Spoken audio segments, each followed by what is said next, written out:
আসসালামু আলাইকুম রহমতুল্লাহ। দেশ এবং প্রবাস যে যেখান থেকে দেখছেন সকলকে জানাচ্ছি সাদর অভিনন্দন, শুভেচ্ছা ও মোবারকবাদ। আজকে একটি স্পেসিফিক টপিকস নিয়ে আপনাদের সাথে আলোচনা করি।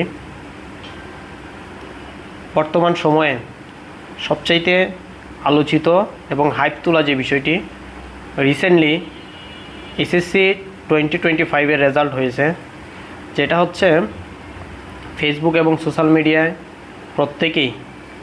প্রত্যেকের মনের আক্ষেপ, আক্রোশ ইত্যাদি উপস্থাপন করছে।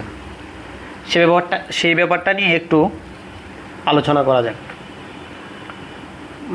ধরুন আপনার বাবা, ফর এক্সাম্পল আমি যদি আপনাকে বুঝাই, ধরুন আপনার বাবা আপনার চাচাকে হত্যা করছে।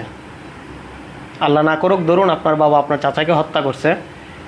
এখন আপনি যদি অতি উৎসাহিত হয়ে কিংবা অতিরঞ্জিত হয়ে আপনি যদি সেই জায়গাতে সেই বিচার করতে যাই আপনি আপনার বাবাকে হত্যা করেন, তাহলে আপনি সন্তান হিসেবে, একজন মানুষ হিসেবে পুরা সন্তান কুলকে আপনি কলঙ্কিত করবেন এবং অভিশপ্ত করবেন।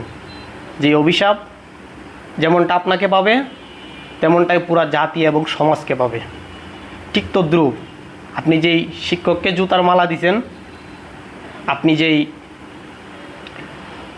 শিক্ষককে জোর করিয়ে আপনি পদ থেকে বাধ্য করেছেন, এটা আপনার কাজ ছিল না। আপনি যখন সন্তান হয়ে পিতৃ সমতুল্য মানুষের সাথে অন্যায় ব্যবহার করছেন, ওইটা অভিশাপে পরিণত হয়েছে। আর যেই অভিশাপ জাতি হিসেবে, সমাজ হিসেবে আমাদের প্রত্যেককেই পাইছে। সুতরাং আপনি প্রত্যেকে এই এসএসসি রেজাল্ট নিয়ে অনেকেই আক্ষেপ করেন এবং প্রত্যেকের যে আক্রোশ, কারো যে উদ্বেগ, এটা যেভাবে সোশ্যাল মিডিয়ায় প্রকাশ করছে, আমি এই রেজাল্ট দেখে বেশি একটা উদ্বিগ্নও নই, আমার কোনো আক্ষেপও নেই। যখন ডিবিসি নিউজে দেখা যাচ্ছে 202টা স্কুল, তার কোনো একটা ছাত্র পাস করে নেই। এখানে যদি 2002টা স্কুল হইতো, এখানে আক্ষেপ করার কিছুই ছিল না। তার কারণ আমরা জাতি হিসেবে, আমরা সমাজের মানুষ হিসেবে আমরা অভিশপ্ত। কারণ একজন শিক্ষককে যখন আমি জুতার মালা পরাবো, একজন শিক্ষককে যখন আমি ছাত্র হিসেবে পদ থেকে বাধ্য করব, তখন কিন্তু আমি অভিশপ্ত, জাতি অভিশপ্ত। কারণ এই কাজ আমার নয়। ধরুন একজন শিক্ষক অন্যায় করতেই পারে। আপনি যেই শিক্ষককে জুতার মালা পরাইছেন কিংবা আপনি যে শিক্ষককে পদ থেকে বাধ্য করছেন, আমি ধরে নিলাম আপনার কথা মতো ওই শিক্ষক অন্যায়কারী, অপরাধকারী, কিন্তু আপনি ওই শিক্ষককে জুতার মালা পরাইতে পারেন না।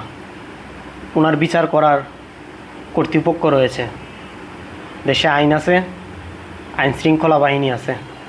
সুতরাং আপনি ওই বিচার আগবাড়িয়ে করতে যেয়ে জাতিকে, সমাজকে, পুরো শিক্ষা ব্যবস্থাকে কলঙ্কিত করছেন, যেই কারণে এই রেজাল্টের ফলাফল। সুতরাং আমাদের উচিত, যা আমার সাধ্যের বাইরে, যা আমার দ্বারা করা উচিত নয়, নৈতিক নয়, যেটি আমার বিবেকের সাথে যায় না, যে কাজ আমার বিবেক নিষেধ করে, ওই কাজ থেকে বিরত থাকা। সবাই ভালো থাকবেন। আসসালামু আলাইকুম।